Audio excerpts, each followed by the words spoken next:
Olá e bem-vindos! Para nossa análise de hoje, vamos mergulhar fundo numa pequena vila vinícola, lá no Vale do Rio Mosel, na Alemanha. O nome dela é Punderich. Isso aí. E o nosso ponto de partida é o pós-guerra, o momento em que a Europa inteira estava se reerguendo. O material que a gente analisou pinta um quadro fascinante de uma comunidade que vivia de um jeito quase medieval. Quase medieval mesmo. E que, de repente, foi jogada no meio de uma transformação radical. E o mais curioso é o gatilho para tudo isso, não é? Exatamente. Foi algo que, assim, ninguém esperava. Uma reforma monetária em 1948. De um dia para o outro, o dinheiro voltou a ter valor. E o vinho do Mosel Virou ouro líquido. virou ouro líquido. E essa prosperidade repentina forçou uma mudança gigantesca, não só na paisagem, com tratores e estradas novas, mas na alma da comunidade. É isso que a gente vai desvendar hoje. A batalha para transformar milhares de pedacinhos de terra, vinhedos minúsculos passados de geração em geração, numa paisagem agrícola moderna e eficiente. Uma verdadeira revolução dos lotes. A história que as fontes contam é essa. Uma mudança que começou com dinheiro, mas que se tornou, no fundo, uma profunda revolução de mentalidade. Vamos começar então por esse choque inicial, o momento em que tudo muda. A reforma monetária de junho de 48 deu a cada pessoa 40 novos marcos alemães. O chamado Kopfgeld, um valor por cabeça. Exato. E, de repente, as vitrines das lojas que estavam vazias se encheram. E com dinheiro no bolso, as pessoas queriam celebrar. O que aconteceu com a demanda por vinho? Explodiu. Foi uma corrida do ouro, literalmente. Os relatos da época descrevem uma euforia. Um Fuder, que é aquele barril tradicional de 1.000 litros de mosto. Enorme, sim. Ele chegou a ser vendido por 2.500, às vezes até 3.000 marcos. Para os viticultores que viviam numa economia de subsistência, isso era uma fortuna inimaginável. Era o tipo de dinheiro que muda vidas. Então, de repente, eles têm o capital. Mas tinham a capacidade de usar esse dinheiro para crescer? Ou essa corrida do ouro acabou revelando um problema estrutural que estava escondido há séculos? Essa é a pergunta-chave. O dinheiro expôs uma fragilidade gigantesca. A terra era extremamente fragmentada. Um fenômeno que em alemão tem um nome muito expressivo, Zersplitterung. Zersplitterung. Estamos falando de cerca de 2.000 lotes minúsculos, alguns do tamanho de uma sala de estar, sabe? Espalhados pelas encostas íngremes. Um único viticultor podia ser dono de dezenas desses pedacinhos, herdados ao longo de séculos. E como se trabalhava nisso? Eu imagino que fosse um pesadelo logístico. Era um trabalho manual brutal. Carregar tudo nas costas, subir e descer aquelas encostas de ardósia. Máquinas... Impossível. Impossível. Não havia como usar um trator ou qualquer equipamento moderno ali. Então, eles tinham o capital para modernizar, mas a própria terra, a base da riqueza deles, era a maior barreira para o progresso. E enquanto o vinho vivia esse boom todo, o que acontecia com o resto da agricultura? Porque eles não viviam só de uvas, certo? Não, e essa é outra parte crucial da história. Numa área de Planalto chamada Brederherrett, praticava-se agricultura de subsistência tradicional. Batata, grãos... Exato, e principalmente a criação de gado. Um detalhe interessante que aparece nos relatos é a menção aos caçadores de javalis, homens que passavam a noite de guarda para proteger as colheitas. Uma imagem quase arcaica. Mas com a nova economia, essa agricultura se tornou inviável. De que forma? Simplesmente não era mais rentável. Criar gado dava muito trabalho para pouco retorno se comparado ao vinho. E há um marco simbólico, quase poético, para o fim dessa era. Qual? E em 1966, a última vaca da vila desapareceu. É um momento em que o trator, mesmo que lentamente, começa a substituir o animal de tração. O fim da vaca é o fim de um mundo. Incrível. E houve alguma tentativa de resistir a essa mudança? De, sei lá, salvar esse modo de vida antigo? Sim, houve. Um dos personagens que as fontes destacam é o Walter Wirtz. Em 1953, ele fundou uma cooperativa agrícola, uma tentativa de unir os pequenos agricultores para que pudessem competir, modernizar juntos. Um esforço nobre. Muito. Mas ele estava lutando contra a maré. A força econômica do vinho era simplesmente avassaladora. A questão deixou de ser como a gente sobrevive para se tornar como aproveitamos essa oportunidade de ouro. E a resposta exigia uma mudança drástica. Ok, então o cenário está montado. A mudança é inevitável, mas a tarefa é gigantesca. Como se começa a redesenhar um vale inteiro? Quem foram as pessoas que tiveram a coragem de liderar um projeto tão complexo e, imagino eu, controverso? É aí que entram os arquitetos do novo. A partir dos anos 50 e 60, algumas figuras se tornam centrais. As fontes dão nome a eles. Joseph Engel e Alex Schmitz. Eles foram os homens de frente, os que foram de porta em porta, organizando as assembleias, enfrentando a resistência. A linha de frente. Totalmente. E a partir de 1967, a liderança política de tudo isso coube ao prefeito Joseph Bush. Ele foi o grande gestor dessa modernização. E o projeto deles tinha um nome técnico, certo? A tal da Flurbereinigung. O que isso significava na prática? Significava convencer centenas de proprietários a colocar todas as suas terras ancestrais, todos aqueles pedacinhos de vinhedo num bolo comum. Tudo junto. Isso.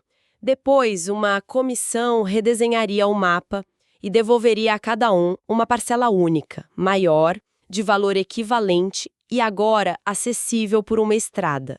Era uma ideia lógica no papel, mas emocionalmente era uma bomba. Consigo imaginar o tamanho da briga. Como você convence alguém a abrir mão da terra exata onde o avô e o bisavô trabalharam a vida inteira? Não é só uma questão de hectares, né? É identidade. Exatamente. Esse era o coração do conflito social. O argumento que eles mais ouviam era: meu avô já cultivava esta terra. Era o orgulho, o apego à herança, à tradição, contra a promessa de um futuro mais fácil e lucrativo. Foi uma batalha de persuasão que durou anos. Não era uma transação comercial, era. Para muitas famílias era como abrir mão de um pedaço da sua própria história. E para convencer essas pessoas, eles precisavam mostrar que o futuro não era só uma promessa, mas algo concreto, o que foi construído para viabilizar essa nova paisagem. A escala do projeto foi impressionante. Os números que a gente encontra são prova disso. Foram construídos 14,5 quilômetros de novas estradas dentro dos vinhedos. 14,5 quilômetros? Sim. E para pavimentar esses caminhos, transportaram mais de 21 mil metros cúbicos de ardósia da barragem de Inc. Criaram sistemas complexos de drenagem e contenção de água para evitar a erosão. Foi uma obra de engenharia massiva que literalmente redesenhou a face do vale. E quem pagou por tudo isso? E pelos tratores que finalmente poderiam usar essas novas estradas? Aí entra outra figura crucial que trabalhava nos bastidores, Johann Jakob Holten, do Banco Raiffeisen. Ele foi, na prática, o ministro da Fazenda dessa revolução. O homem do dinheiro. Exato. Foi ele quem estruturou o crédito para que os viticultores pudessem comprar seus primeiros tratores e equipamentos. Holten entendeu que a modernização precisava de um motor financeiro, e ele forneceu. A revolução precisava de visionários, de trabalhadores, mas também precisava de um banqueiro. É fascinante ver como todas essas peças se encaixam. Mas enquanto esse futuro de concreto e aço estava sendo construído, imagino que símbolos do passado estavam sendo deixados para trás. Sim, e há um exemplo muito melancólico disso. A ferrovia do Vale do Mosel tinha um apelido carinhoso, Southbanking. Que se traduz como? Algo como o trenzinho da bebedeira. Um apelido desses já entrega que a viagem era parte da diversão. Sem dúvida. Era um símbolo de uma era mais lenta, mais romântica. Mas entre 1961 e 1962, o serviço de passageiros foi encerrado. O trem não se encaixava mais na nova lógica da velocidade e da eficiência das estradas e dos caminhões. O fim do trenzinho da bebedeira foi o fim de muitas boas histórias também. Pois é. É o paradoxo do progresso. Para se construir algo novo, muitas vezes é preciso demolir algo que era muito querido. Vamos avançar um pouco no tempo para a década de 1980. A poeira da construção já assentou, a transformação está consolidada. Como era Pundrich dessa nova era? Um evento pequeno, mas muito simbólico, marca essa nova fase. Em 1981, o Fasaikstelle foi fechado.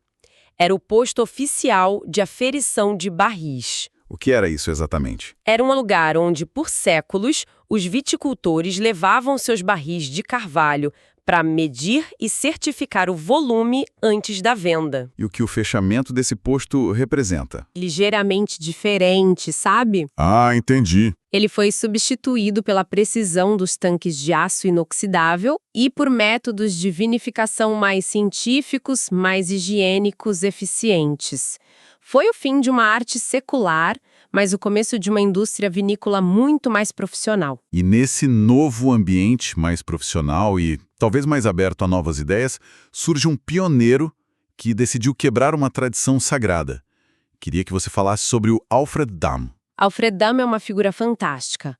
Em 1984, ele conseguiu uma licença experimental para fazer algo que na região do Mosel, famosa mundialmente pelo vinho branco Riesling, era quase uma heresia. O que ele fez? Ele plantou uvas tintas.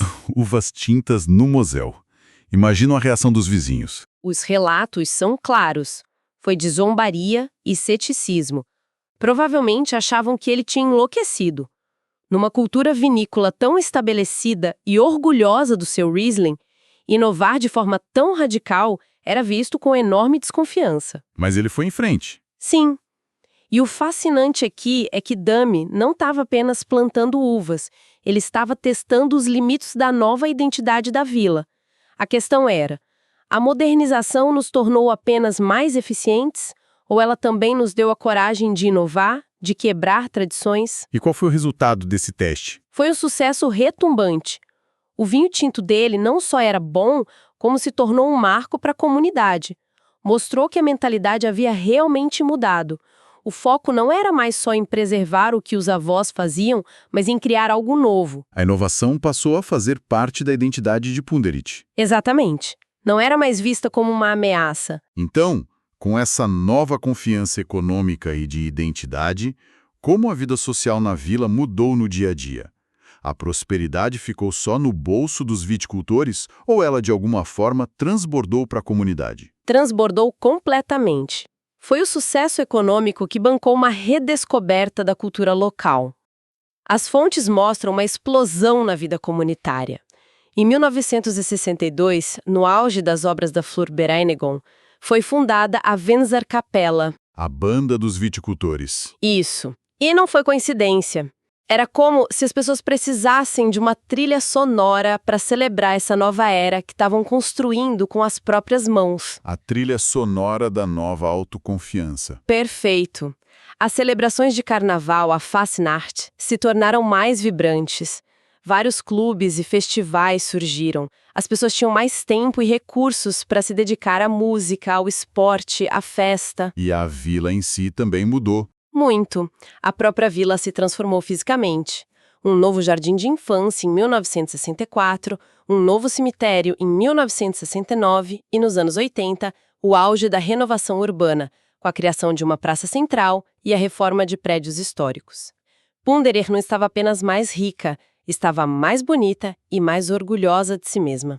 Resumindo essa jornada extraordinária que o material descreve, Punderit sai da escassez do pós-guerra, vive uma corrida do ouro inesperada, atravessa uma modernização difícil e cheia de conflitos que redesenha sua paisagem. E, por fim, chega uma nova identidade, que abraça a inovação.